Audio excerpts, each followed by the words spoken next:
मेरे प्यारे दोस्तों, अगर आपने एनटीपीसी सीबीटी 1 फेज का एग्जाम दिया था और ग्रुप डी के एग्जाम देने वाले हैं तो इस वीडियो को एंड तक जरूर देख लीजिएगा। मैं उन बच्चों से भी बात कर रहा हूं जिनका रोल नंबर इस रिजल्ट के अंदर नहीं आया है। बहुत इंपॉर्टेंट वीडियो होने वाला है कि आपको आगे क्या करना है, किन बच्चों का आगे जाकर के रोल नंबर रिजल्ट के अंदर मिल सकता है, वो सारी चीज़ें इस वीडियो के अंदर कवर करने वाला हूँ। वीडियो को एंड तक जरूर देख लीजिएगा और मेरी एक एक बात को गौर से सुन लीजिएगा।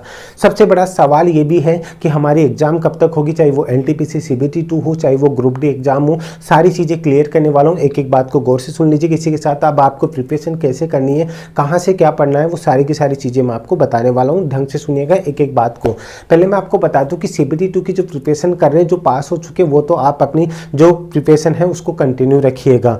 दूसरी बात ये है कि जो बच्चे जिनको ये लग रहा है कि कौन क्वालिफाई होंगे कौन नहीं होंगे, देखिए वो प्रॉपर तरीके से तो वो चीज़ जब 4 मार्च को जब वहाँ पे जो इन्होंने कमेटी गठित की है उसका निर्णय आने के बाद भी क्लियर होगा। लेकिन जहाँ तक है 90% ये क्लियर हो चुका है कि 7 लाख कैंडिडेट को पास आउट करेंगे। यानी कि अगर 3 से 3.5 लाख को पास कर चुके हैं तो 3.5 लाख को और ये पास करेंगे। अब 3.5 लाख कैंडिडेट कौन से होंगे वो सबसे बड़ा मुद्दा है कि हम लोग क्या करें, कैसे क्या करें, वो बड़ी बात है। देखिए आपको पता है कि आपने कट ऑफ है, ग्रुप डी वाले भी बने रहेगा। मैं एंड तक आपको कुछ इंपॉर्टेंट चीज़ें बताने वाला हूँ, आपके एग्जाम कब तक हो सकते हैं और एनटीपीसी के एग्जाम भी कब तक होगी। ध्यान से सुनिएगा। आपका जो रिजल्ट आपने देखा था कि सभी लेवल की जो कट ऑफ क्या रही थी, वो ध्यान से सुनिएगा मेरी बात को। सभी लेवल की कट ऑफ क्या रही थी, अगर आप उसके 3-4 नंबर भी आसपास हैं, ध्यान से सुन लीजिएगा, 3-4 इवन आप 5 नंबर तक भी आसपास में है ना, तो मैं यही कहूँगा कि आप अपनी प्रिपरेशन को एक बार अच्छे से कंटिन्यू रखिए, क्योंकि पढ़ा हुआ खराब तो जाएगा नहीं। मैं ये नहीं कह रहा कि आपका श्योर सिलेक्शन हो ही जाएगा, लेकिन अगर आप 4-5 नंबर आसपास में हैं तो आपको प्रिपरेशन स्टार्ट कर देनी चाहिए। क्योंकि रिजल्ट अगर डाउन आएगा तो आपको पता है कि उसमें आपको बच्चों को लिया जाएगा तो और कोई तरीका नहीं होगा कि उन्हें नियरेस्ट जो स्टूडेंट्स होंगे ना उनको ही वापस कॉल करना पड़ेगा। ध्यान से सुनिएगा मेरी बात को। इसी के साथ में अब एक और सवाल है कि सर जो जिन बच्चों के 2-3 जो जगह पे नंबर आ रखे थे उनका क्या होगा। देखिए जहां तक है कि पहले ये जो रिजल्ट जिस तरीके से आता था ना उसी तरीके से आपको यहाँ पे सिर्फ क्वालिफाई किया जाएगा कि आप सभी पोस्ट के लिए एलिजिबल होंगे। जहां तक मुझे लगता है अभी क्लियर नहीं है, लेकिन मैं आपको बता रहा हूँ जो ऑलरेडी पास कर चुके हैं उन्हें टेंशन लेने की जरूरत नहीं है, और जो अभी पास आउट होंगे उनके लिए बता रहा हूँ कि आपके लिए एक अच्छा सुनहरा मौका होगा कि आपको एक तरीके से जीवन दान मिल रहा है। अब सबसे बड़ी बात आती है कि सर एग्जाम कब तक होगी, तो ध्यान से सुन लीजिएगा। तो कई लोग बता रहे हैं कि एनटीपीसी का जो एग्जाम है वो मार्च के अंदर स्टार्ट हो जाएगा, ठीक है, और ग्रुप डी का एग्जाम है ऐसे स्टार्ट हो जाएगा। अलग अलग तरीके से आपके पास में न्यूज आ रही है।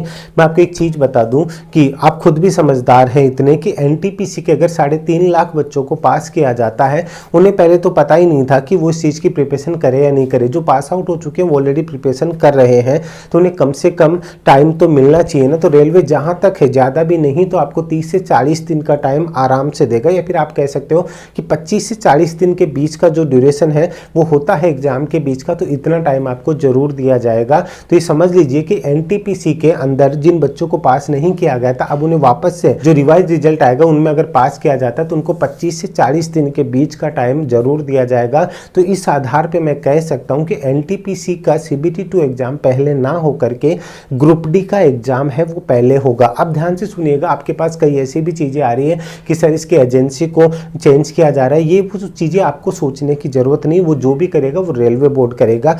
लेकिन एक और चीज आपको बता दूं कि ग्रुप डी वाले अगर ये सोच रहे हैं कि हमें टाइम मिल जाएगा तो ये आप चीज गलत सोच रहे हैं। ध्यान से सुन लीजिएगा, क्योंकि आपका शेड्यूल पहले से फिक्स था।